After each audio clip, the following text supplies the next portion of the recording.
seven, six, five, four, three, two, one. All systems go. You're listening to Sudbury News Talk I want to show you something. Stand by. on the morning shift. Anything Could happen. Sudbury News Talk on the morning shift.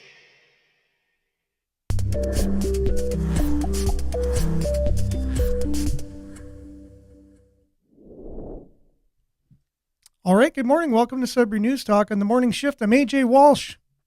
Glad to be here with you. Thanks for being with us. We're going to have a really great show today. We have Pierre Benum just waiting to come in. We've already been chatting before the show. It's been really good just catching up. I've really found this show to be really good to just keep in touch with those that, friends that, we share a lot of interests, and they've been gracious enough to come on and help out with the conversation, the community conversation that is Sudbury News, and this is your show. And so I'm really grateful for Pierre today for coming on, and looking forward to chatting with him. It's going to be a power-packed show. There's lots to talk about. I didn't think over one night the amount of things that we were going to have to unpack, but more and more we're finding we're going to have to really condense and just kind of get to the point and talk. And we need more time, but it is what it is. We're not going to be able to make more time. It'd be nice if we did have more time, and maybe in the future things will change.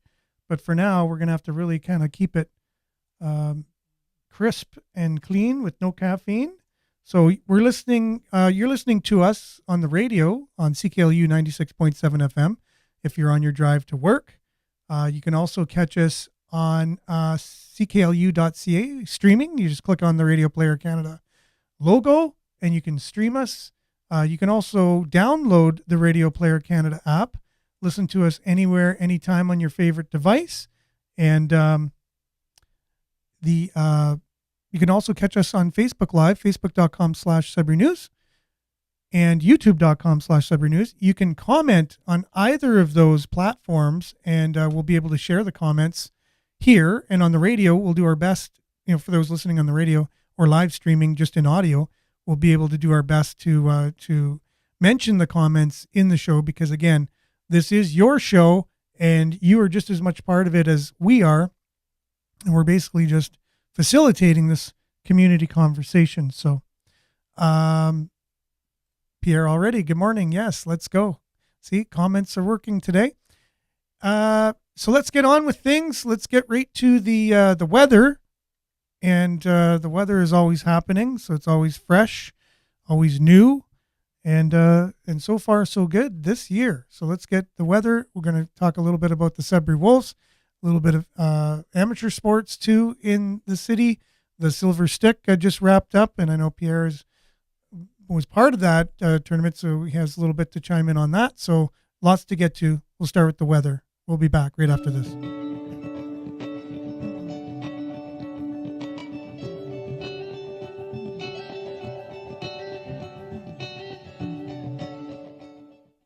Sudbury Weather brought to you by SudburyWeather.ca, which lands on our Sudbury.news website. And so it's always a work in progress. Make sure to check in on the website. Any suggestions you have will be much appreciated as we look to expand and make it a more useful tool for those in Sudbury. Currently it's -4 degrees and it feels like -7. There is a bit of a mist. Humidity is 97%, and today cloudy, 60% chance of flurries early this morning, and then periods of light snow. Obviously, mixed bag this time of year. There is a risk of freezing drizzle early this morning, so be careful while you're out on the roads. Drive according to conditions. Fog patches will be dissipating this morning. Wind up to 15 kilometers, high of -1, but with the wind chill, it'll feel like -5. Tonight, periods of light snow ending this evening, then mainly cloudy. Wind will be coming from the north, low of -12. Wind chill feels like so wind chill -3 this evening and -19 overnight. Thursday, mainly cloudy, clearing at noon or near noon. The high of -6, wind chill will be -18. So the wind chill, a huge factor tomorrow. In the morning, -8, and in the afternoon, and then -18 in the morning, and then -8 in the afternoon. Always this time of year, the UV index is very low. It'll be 1. 7-day forecast, Thursday, clearing, -6. Friday, sunny. So yesterday we were looking at Thursday being sunny, Friday being sunny, but we're only getting half a sunny day now forecast for tomorrow. But hey, we'll take whatever we can get. Sunny Friday, high of -10. And then the clouds, mix of sun and cloud for the foreseeable future, Saturday, Sunday, Monday, highs ranging from -9 down to -4. And satellite, as usual, just a bunch of clouds with a few clearing spots as it rolls through northern Ontario. There's not much change with the satellite view. Lots of clouds. Anyways, that's your weather, brought to you by SudburyWeather.ca. Be back with a little bit of sports right after this.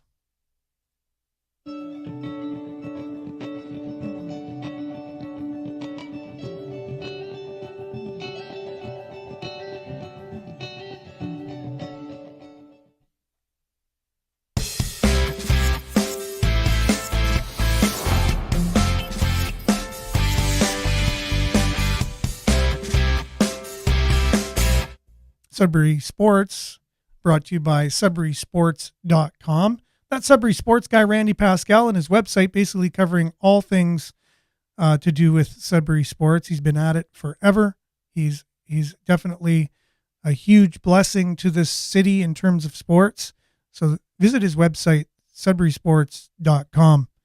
Here you have Sudbury Wolves going to be in action this Friday night against the Saginaw Spirit. Miranda Swain-Boivin is doing a press conference here. They're unveiling these new Shoresy jerseys. You know, Shoresy, that show, the spinoff from Letterkenny. Anyways, got some really cool jerseys happening. And this is them just kind of unveiling them and talking a little bit about the game. So I would like to welcome everyone to today's media conference as we get set to unveil our limited edition Shoresy Sudbury Blueberry Bulldogs themed jersey ahead of Friday's game against the Saginaw Spirit. We are really excited to be able to unveil these jerseys today in partnership with comedy entertainment studio New Metric Media in support of the Neo Kids Foundation. So for those who don't know much about the show, Shoresy is shot on location here in Sudbury and is the Letterkenny spin-off series available to stream on Crave. When we set out our plans this season, we were looking to celebrate something that is uniquely Sudbury and to showcase Sudbury's rapidly growing film industry. With the highly popular show not only being filmed here in Sudbury, a majority of the show was actually filmed right here at the Sudbury Arena. And a number of our staff and players were also involved in various capacities during season number 1.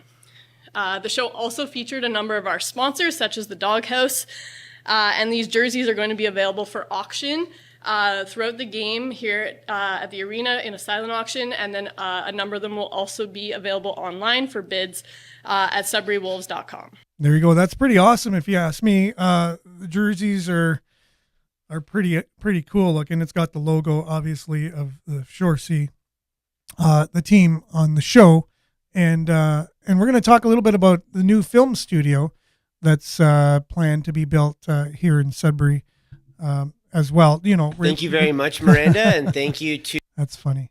Hopefully that works, and it did. We'll go back.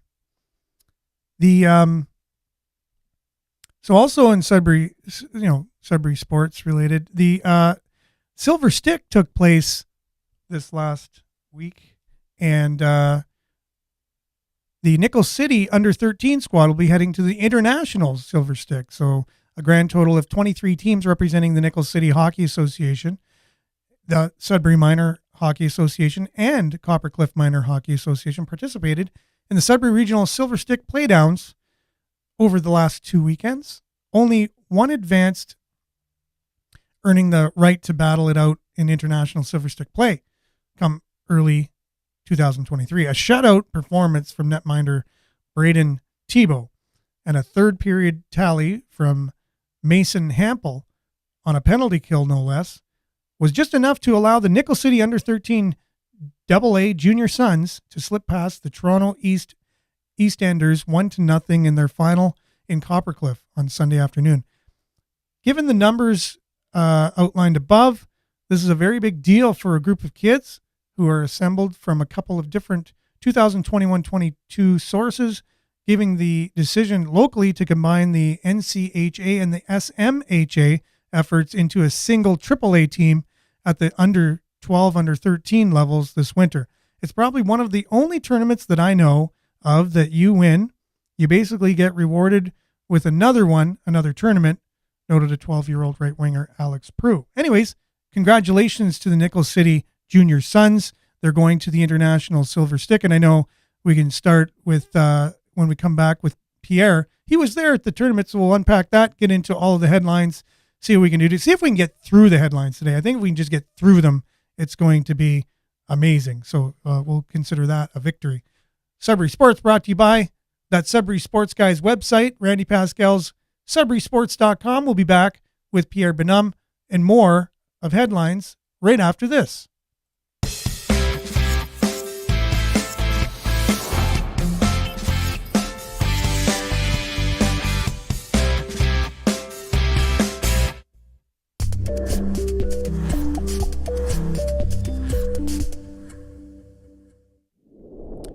Oh yes, and Pierre, it's been too long since you've been on the show. I just want to know, how have you been? Oh, we're lagging. Yeah, you're there. I think I'm lagging here. Oh, okay, there we go. There you are. Yeah, it was lagging. Hello, good to be back. Glad to have Nice you to here, see ya. Pierre. So like I said earlier, I know, Okay. Life's been busy and all that, but you've been busy at the Silver Stick, and we talked a little bit about that before the show. Tell us a little bit about how the Silver Stick went and what you thought of it, and maybe some of the stuff you were talking to me about. It was a lot of fun. It was a real eye opener. It's a huge logistical operation. I was just volunteering because my brother's been involved in hockey forever, and he's good friends with Peter Micheludi, so they asked me to volunteer. So I was basically registering the teams and the timekeepers and the refs when they were coming in, and essentially sitting at a desk. So I didn't get to watch. I got to watch like little bits of the games, here and there. When I didn't have any work to do, I would just kind of go to the window or run downstairs. Yep. So I think 97 teams in total across the city over 2 weekends. So it's a huge. I had no idea how big it was. That is a huge tournament. Wow. Yeah, a lot of drama, a lot of excitement, a lot of. Parents are intense. Coaches are. It's real culture. It's interesting. Yeah. Now you said there was an incident where one of the glass was broke and it put the time back like an hour and a half, and that really made things stressful. At Countryside Arena, early on a what time? Yeah, that was a Saturday. The glass broke behind the net, which is very rare. I don't remember the last time I've seen that, and it shattered, of course. So that set them back an hour and a half.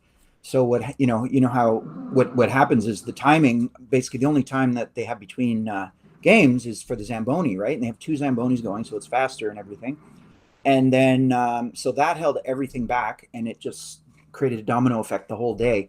So I think we should have been done by like 9:30, 10 o'clock, and I think it was around 12:30 by the time we logged off there. Yeah, people were not happy. The kids were dressed and waiting, and you don't know which pad you're going on, and then they have to get undressed, and then they're hungry, and do we go to the hotel? So it was nobody's fault, right? It was just watching them handle it and try and fix the problem was it was something to see. It's good. And that could be huge train wreck if you think almost 100 teams and one glitch like that goes on, and it's like a train wreck, like you said. One thing goes, and then it's a domino. Yeah, because they were at other arenas as well, right? So. It's like you're in a hotel here, the arena's here, and Sudbury spread out. So I forget, it was Carmichael and Countryside. I'm not sure if it was 2 or 3 arenas, but and there's a lot of drive. Coppercliff too. Mm-hmm.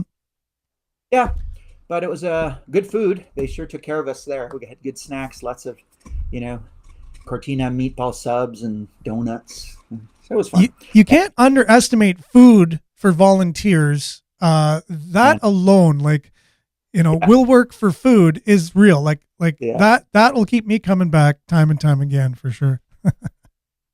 And I have to do a shout out to the timekeepers. They're mostly really young. There was one kid there, he must have been 13, just a tiny little guy, and he was a real keener. You could tell he loved hockey, but he wasn't very big, and so he took that job very seriously. You know, so they get the iPad and they have all the data in there and they check it and stuff. So it was really neat to see that. And then there's a couple of women who do it just as a side gig, and then it's really neat. One thing I couldn't believe is the size of these kids. You know, you're looking at U13 and you're looking on the ice, men, and then you see them in person. They're still boys, but they're just like big. I don't know what they're feeding these kids, but yeah. I noticed the same thing. Yeah, for sure. Really fast. Yeah. Hockey's gotten so fast these days. It's incredible. I just want to say, serious. Yeah, for sure. Good morning to Shane. Shane's with us this morning. Glad to have you with us. Looking forward to at some point. Shane's going to be joining us on the show at some point.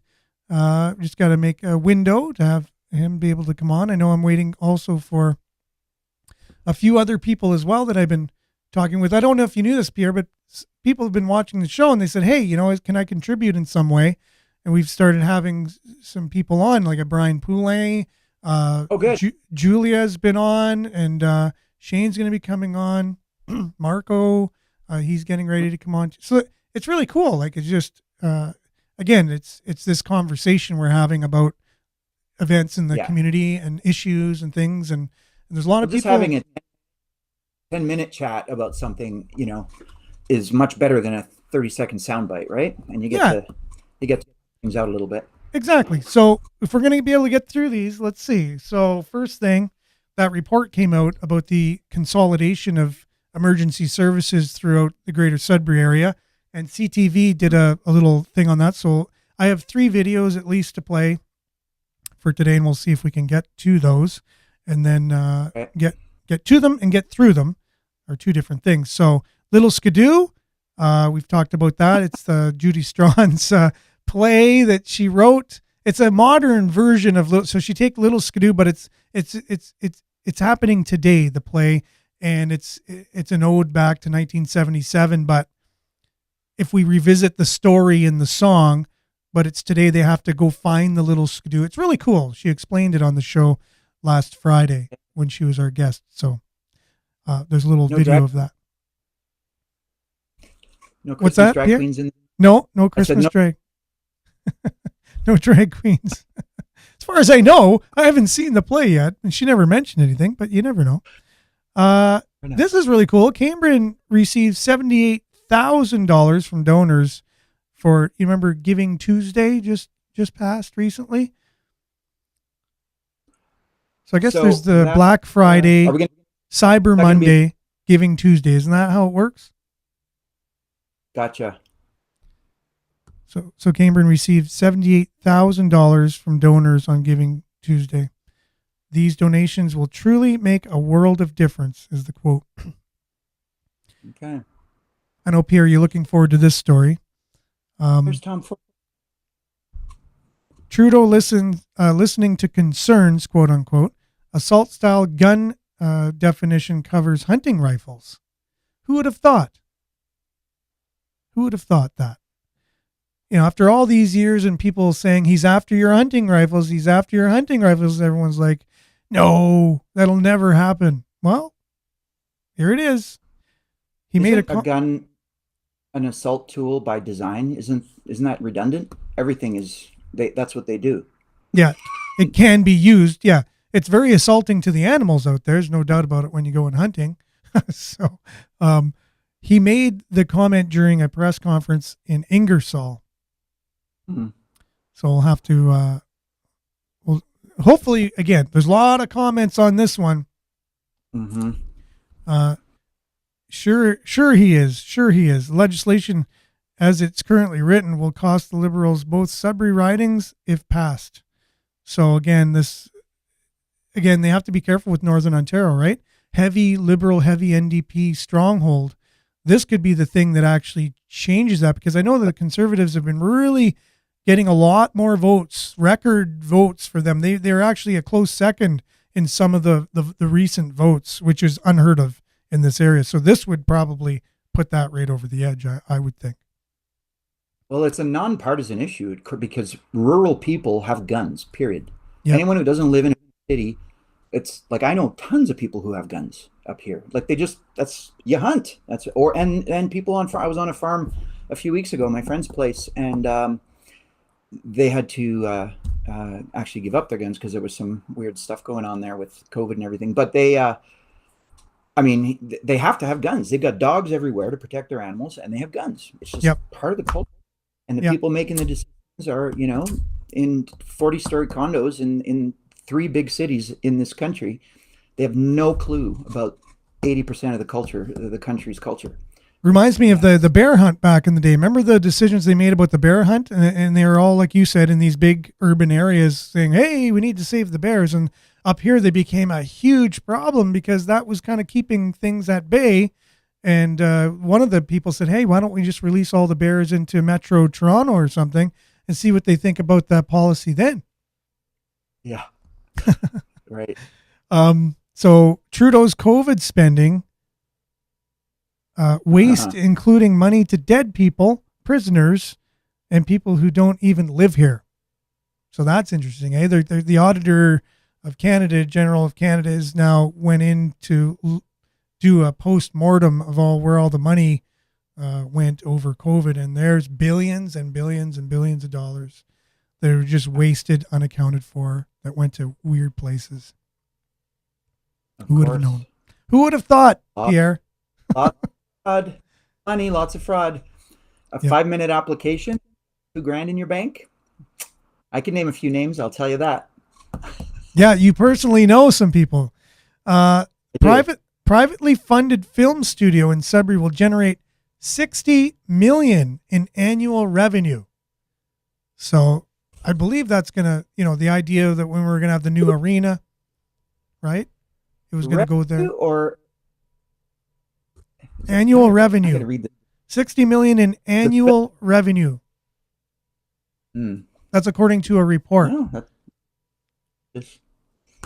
Look, it's a report, Pierre. How could you question a report? Thousands and hundreds of thousands of dollars are spent on these reports.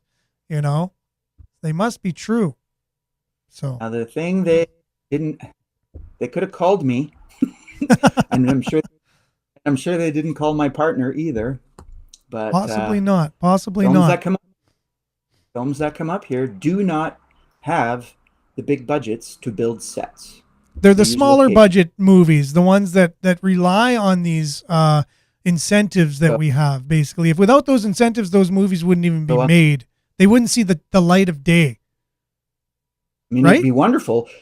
Yeah, it'd be awesome. Like I could see, like, if there's a TV series and you have to have standing sets, which is permanent sets, but that's assuming you're funded. Not very many shows last that long, and you're not going to spend $500,000 on sets that you're only going to use for 3 months. So I don't know. The big money there is equipment rental, but everybody gets it in Toronto because there's quantity, right? We have stuff here, but yep. I don't know. I'm excited. I think it's exciting, but Heritage Fund is going to have to up the numbers to support films that can afford, a 20,000 square foot film studio. Yep. Rent. Just think about that. You get an electric bill every week, and you have to fill that and heat it and build sets in there. You got to get your bang out of that. So a $1 million movie cannot afford to build sets. Very little sets, but nothing to fill a 60 studio. But this kind of this computerized rendering of what this kind of location actually, for this. Yeah, it's huge. One of those. Yeah, like it reminds me of Hollywood. Like this is like what you would see, in a huge Hollywood setting. Like that's the whole coming on to the the Paramount Studios whatever lot, and here you are with all these different buildings and whatever. So huge undertaking.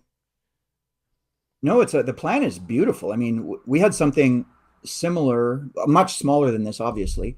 But we only had 2 sound stages. It was going to be on the College Boreal site, and it was going to partner with the school. So to pull resources, it wasn't a completely new thing like this. And that was hard to pull off. No, I know. And to me, that makes sense too, because I think College Boreal's resources are underutilized. So this would help to utilize them.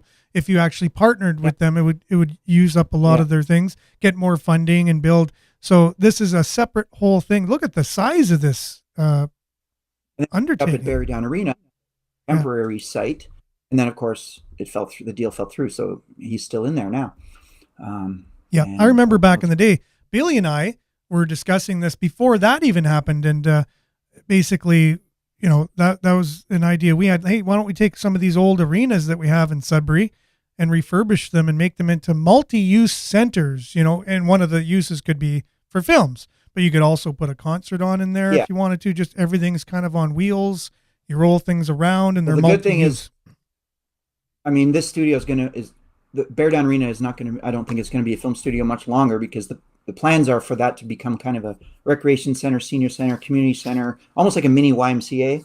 There's all the sports there and everything. So it makes sense. Rotary Park is there, the ski hill's there. So this will fill that gap. I don't know. I'm not cynical. I'm skeptical of those numbers just because I know.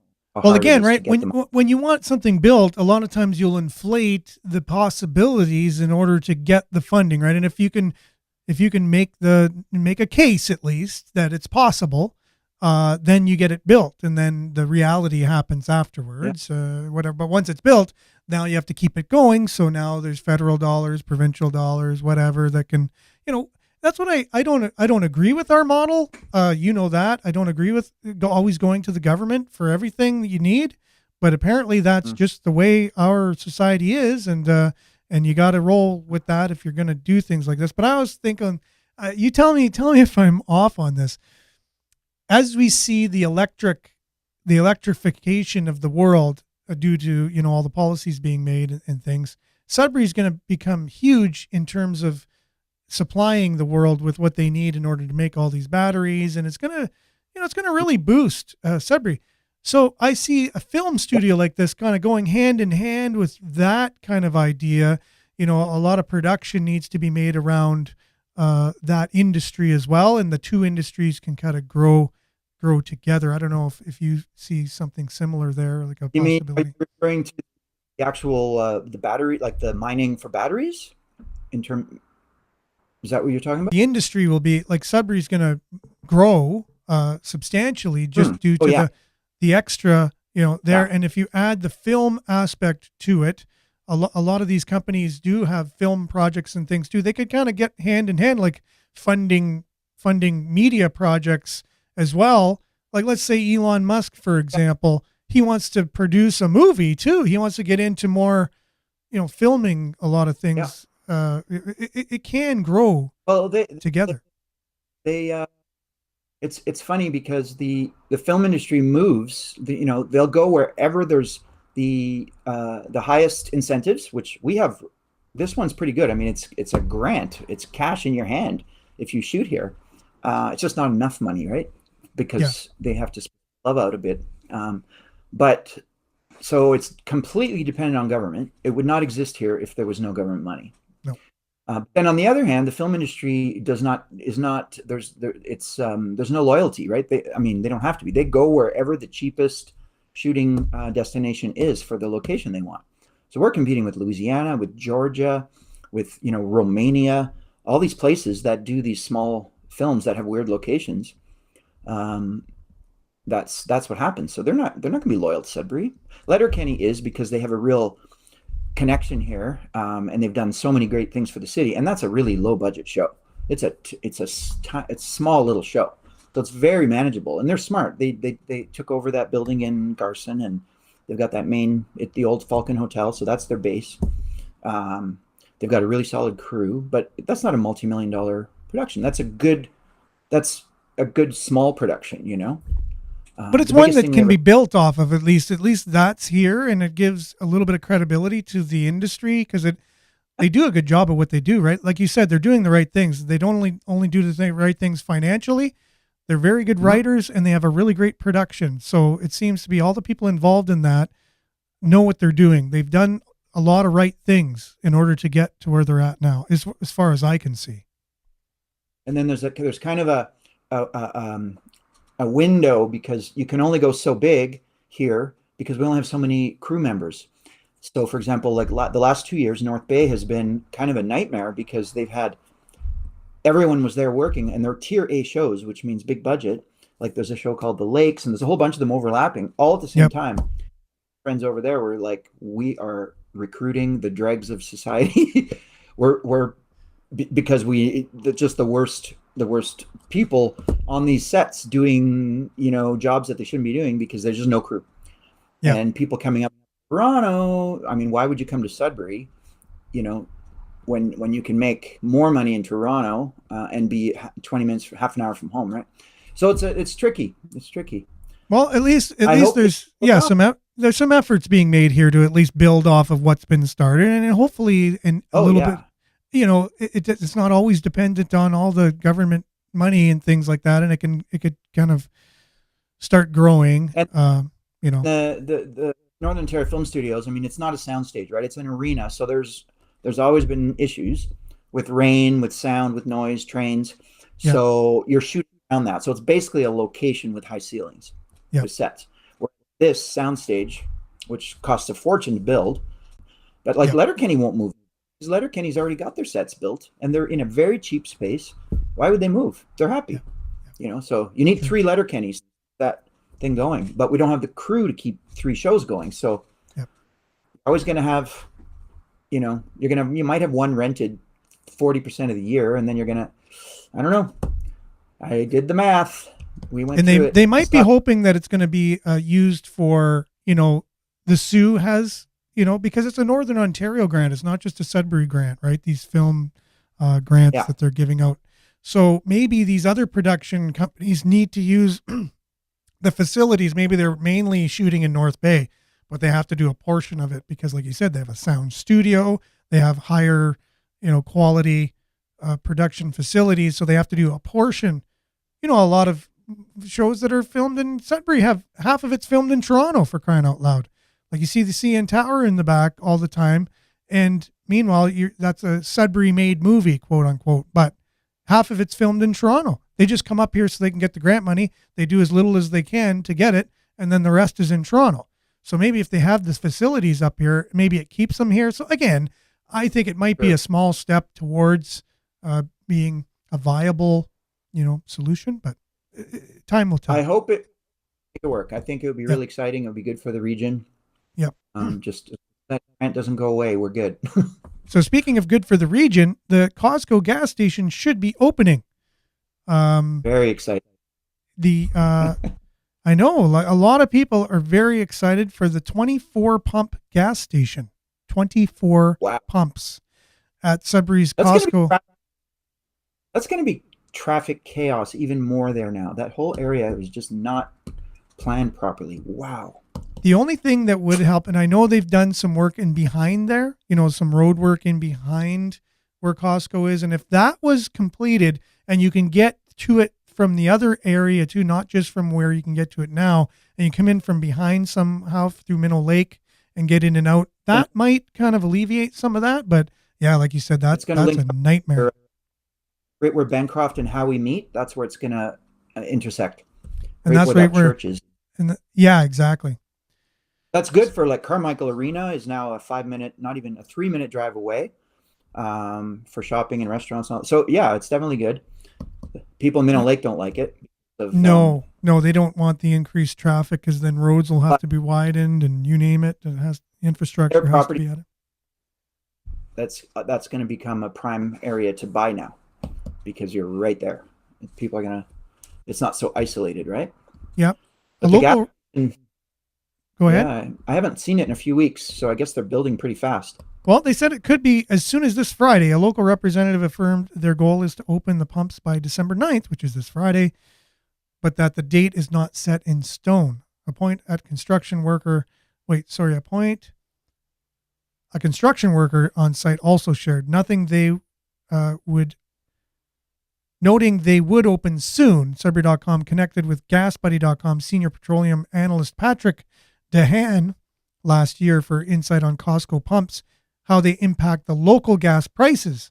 And a quote from him says, I've not seen a case where a new Costco comes in and does not dramatically undercut nearby stations, he said at that time. Over time, in many cases and many instances, Costco remains very aggressive compared to its competition. Although Costco typically undercuts competitors' prices, DeHaan said it shouldn't be aggressive enough to drive anyone out of business, in part because of the requirement that customers carry a Costco membership. Also, he said they're known for having long lines due to their low prices. And that, to me, would keep me out of that lineup. So if I'm going to save $5-10 on gas, but I have to wait there a half an hour to get it, my time is worth more than $10 a half an hour to myself. If I'm going to work somewhere, I'm not going to work $10 for a half an hour. So why would I stay in a lineup? And some people do. They'll stay there the whole. They don't mind this. But so that's I like think, people who drive 30 minutes across town because there's a flyer where they can save $4 on some cereal. Like there's no logic there.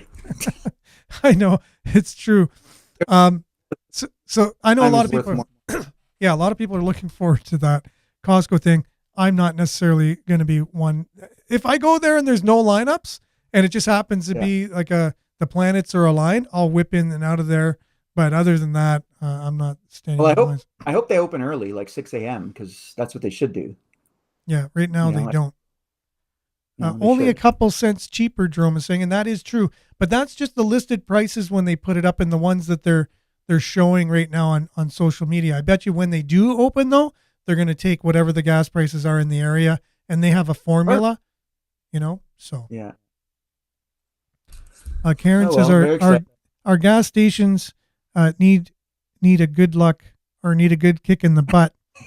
Costco should have been able to build one when they first opened. Yeah, exactly. You won't wait a half hour in cities with Costco. They have 10 or 12 people guiding you. Oh, wow. Yeah, I don't know about here, though. I don't know if they're going to do that, but you never know. So next story, fired Laurentian faculty ask for public inquiry. One last thing from Miles. They will definitely do it efficiently like other Costco's. So there you go. Even though they are efficient in Costco itself, I stay away from Costco most times because it's too busy for me. Like they are very efficient in Costco. Yeah, me too. I don't like it in there.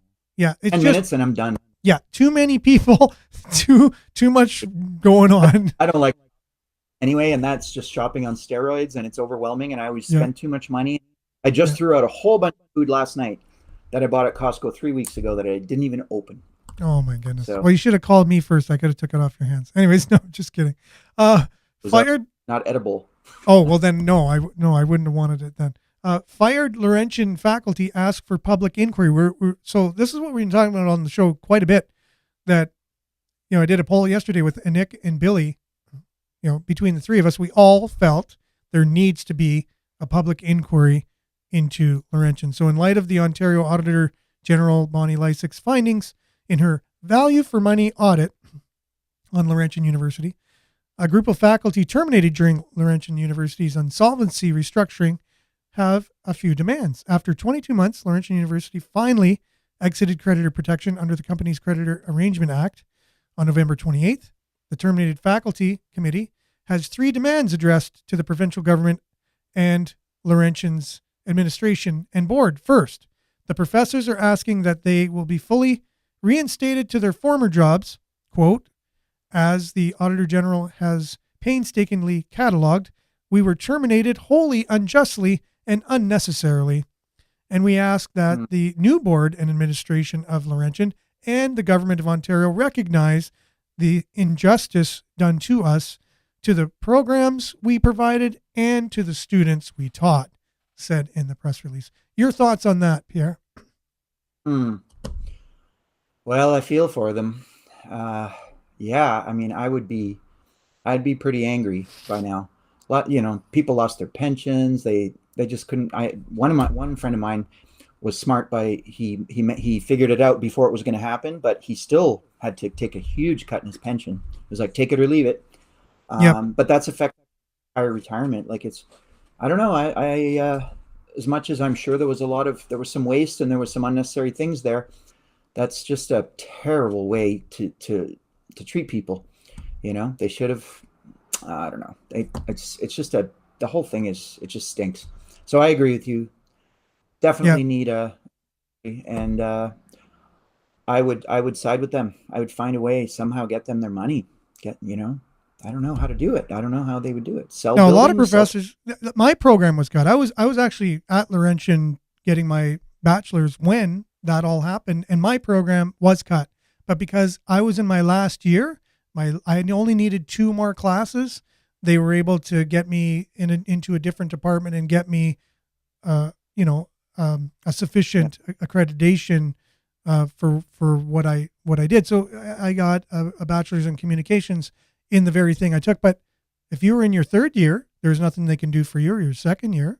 Like, you were done. You had to go find another university to go to.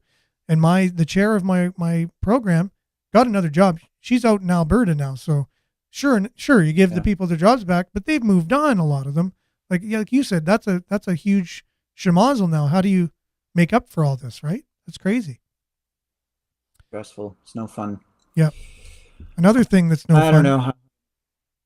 But it's just how is there no oversight? It's like we keep talking about this. It just doesn't make any sense. But then again, this happens everywhere. Look at FTX. Look at all this. It just happens everywhere. It's like what's the phrase? The fox in the hen house. They've just got these pots of money and they're just doing whatever the heck they want. And then they get in trouble. Now there's a story in here kind of related to this, but that's not in the news yet.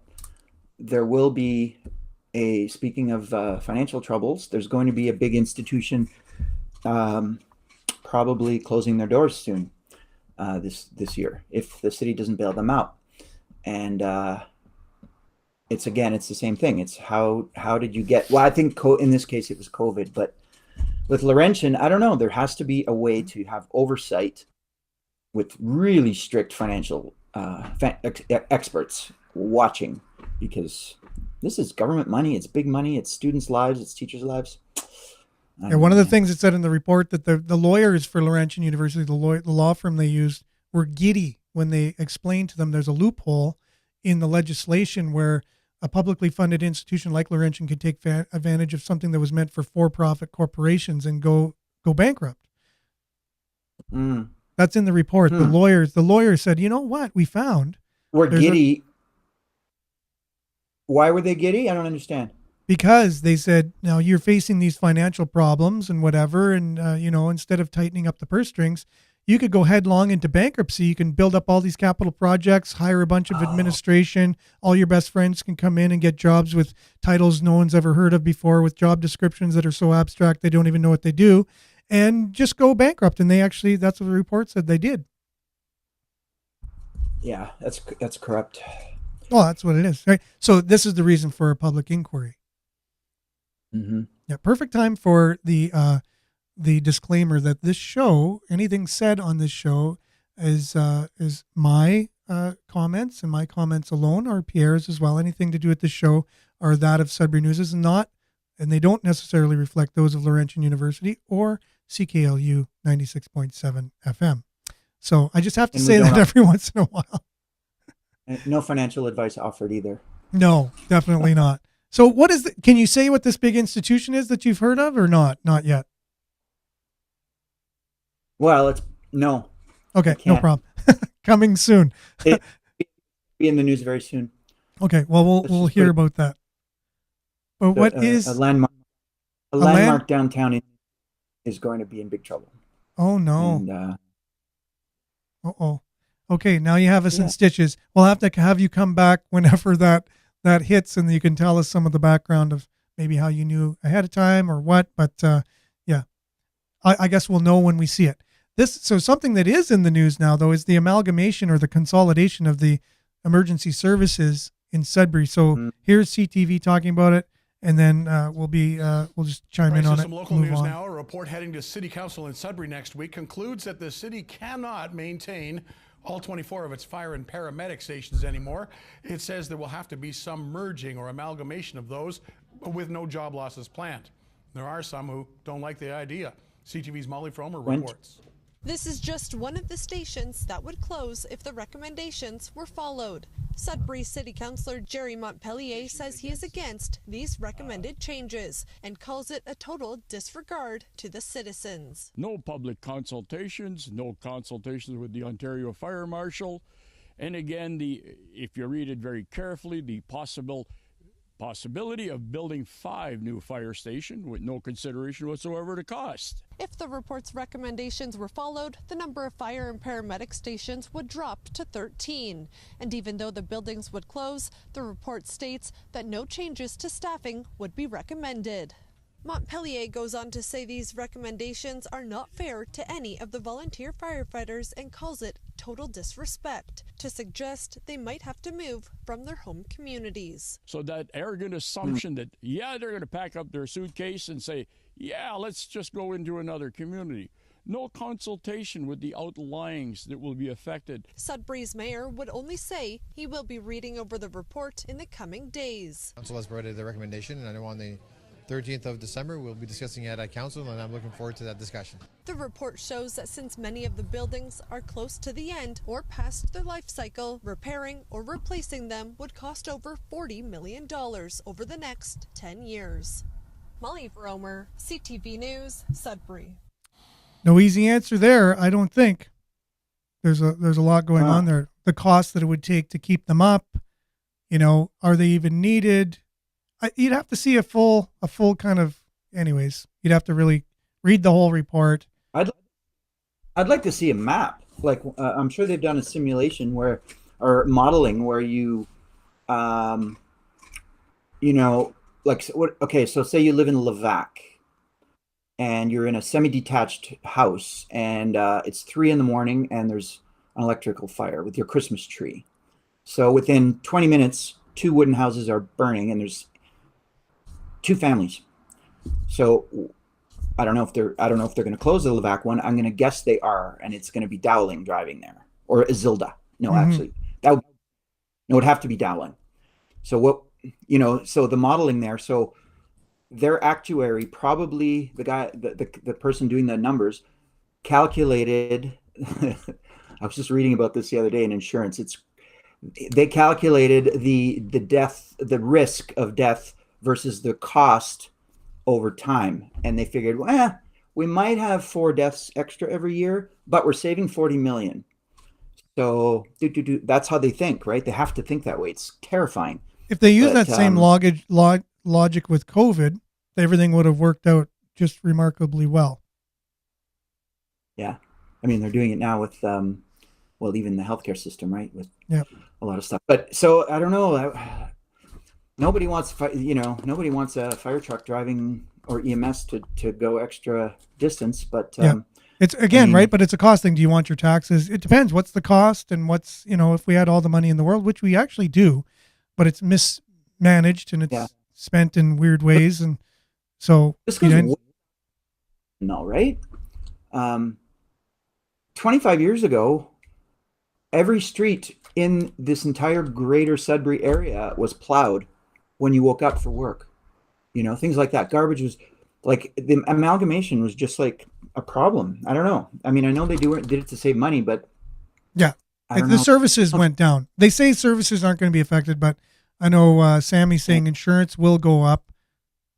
Sammy lives 14 kilometers from their firehouse, 9 kilometers from a hydrant, and insurance is high due to that. Due to that. Now there is kind of the argument that, well, if you choose to live way the heck out there, that's the risk you're taking. And I from a, governance point of view, sure, that makes sense. Yep. But I don't know, there has to be a way to figure that out. I'm not sure. Unless they can decentralize. Can you decentralize the fire system? Can you have trucks parked in weird locations and then I don't know how that works. I have no idea. It just doesn't sound.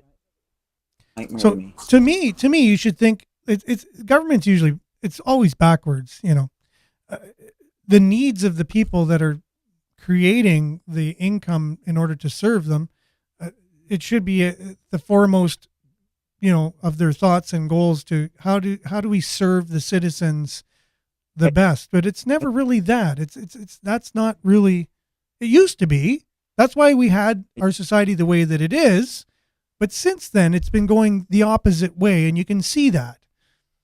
And I know Tucker Carlson really made a really great point of that before. If you can look at communist countries and their architecture, you can tell a state of a country and what they think about their citizens just through their architecture alone. He says a lot of these countries, when Russia goes into a place, they build these just cement square structures in different places that they've ran, that they're in charge of for years, because that's what they say. That's what we think of you, because that's what it looks like. Well, that housing was, they were great equalizers, right? Everyone gets a 3-meter wide living room. I lived in East Germany. I stayed in one of those when I first arrived in East Germany, and horrible. Concrete, low ceilings, everything's 3 meters wide. Every apartment is identical, and they're just like, it's just the most miserable, depressing existence you can imagine. So it's all about reducing. You're not a citizen, right? You're just a number. So because it becomes about the money. It's more about the money, and it's about the government. It's from their point of view, not from your point of view. And if it's from your point of view and government's there to serve you, it always should be the best services, the best everything, because you're the one paying for it anyways. But something gets lost in the translation along the way. And over time, you lose the idea of what is supposed to be happening. And little by little, things change. And we're witnessing the backwards starting. We've reached a point, and then it started coming backwards, and it's continually getting faster in a backwards momentum anyways. And we're seeing services going to be, we see it in our healthcare, we see it on our roads, we see it in our infrastructure. Expect brownouts, blackouts, our grid, things like this. That's what's happening. Everything is kind of falling apart. Meanwhile, go ahead. Have high property here. And so, like in countries that have high taxes and good services, like when you experience it, like in in Denmark, or Sweden a little bit, Germany a lot, it's you're just looking around and you're like, wow, everything works. Like they do have higher taxes, but you're getting value for it at least, right? Yeah. But high taxes here, and I just don't know where it goes. I don't. Well, although I did see I was looking at the list the other day. The City of Greater Sudbury Sunshine List, and you just have to scroll through that for 5 minutes and you'll see. I mean, there's a lot of $180,000 people in there, and with weird titles. Who knows what they're doing? That's the whole thing with Laurentian University. That was the whole thing the Auditor General thing said, was they were blaming the faculty that the costs were too much to, but the Auditor General said, no, not at all. That was on par with other universities, similar universities. But it was the senior administration that was way inflated over what it needed to be. And that's the same thing like you'd see. Did you know that our city pays the most for its labor other than any other city? I forget the percentage now. We talked about it so much. Or what you mean, for road work and stuff? Or do you mean for for employees, like for our cost of employees? I apologize for not knowing the percentage. We talked about it a lot, but it's way over the average. It's the most out of any, and Miles said that's because we have our area and we have so many things we have to do and whatever. And sure, there could be reasons for it, but we do pay way too much for employees. Yeah. And a lot of that could be senior administration. Yeah. Needs an audit. Well, the city needs an audit. It's just like having an out. Imagine if they said, I mean, it wouldn't go over well, but imagine if they said, okay, we're going to shave off 2%.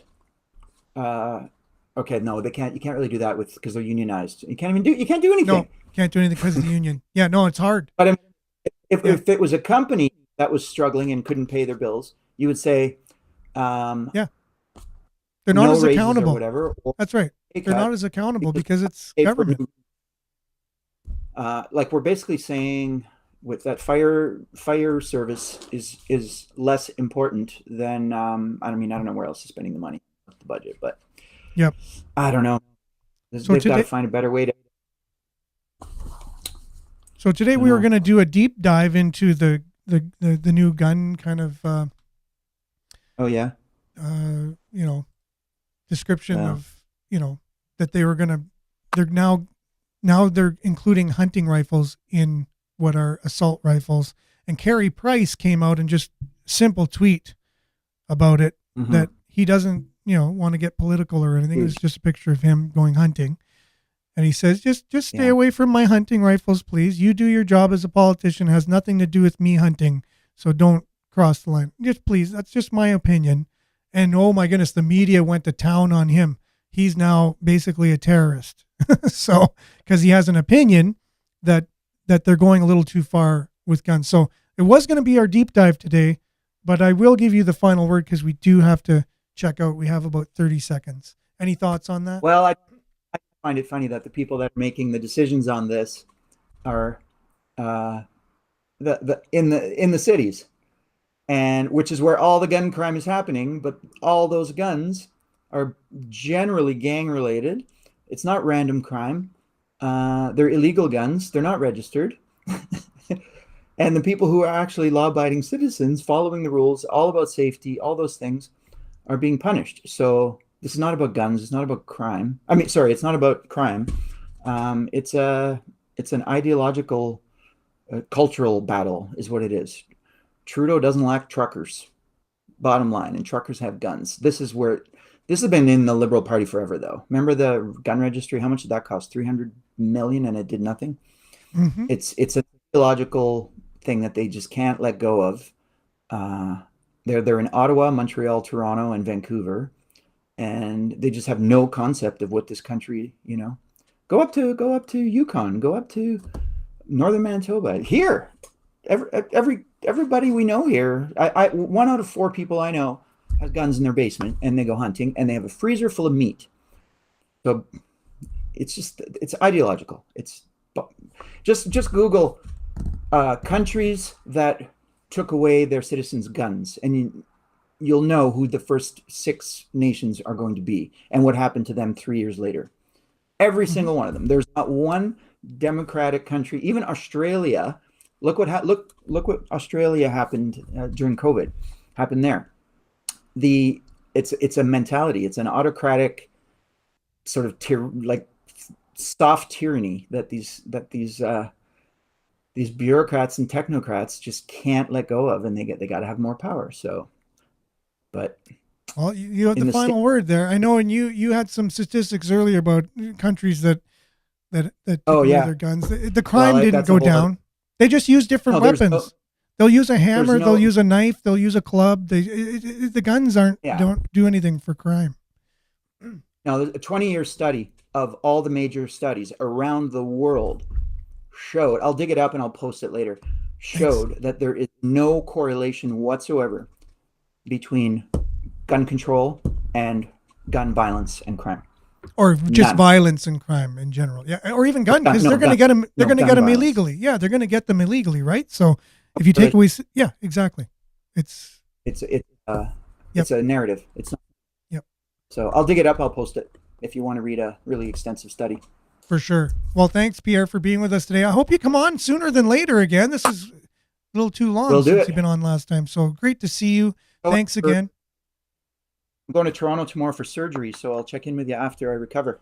Well, have a healthy recovery. Yeah, definitely keep in touch with that, and yeah, for sure. And we'll check in, and you'll recover hopefully soon, and be back on the show sooner than later. And thanks everyone for chiming in. Yeah, thanks, Pierre. Appreciate it, man. You too. Thanks everyone for chiming in. This is your show on your station, CKLU 96.7 FM. Stay tuned now for Earshot Daily. We'll be back same time, same place tomorrow with Billy. Ciao, everyone.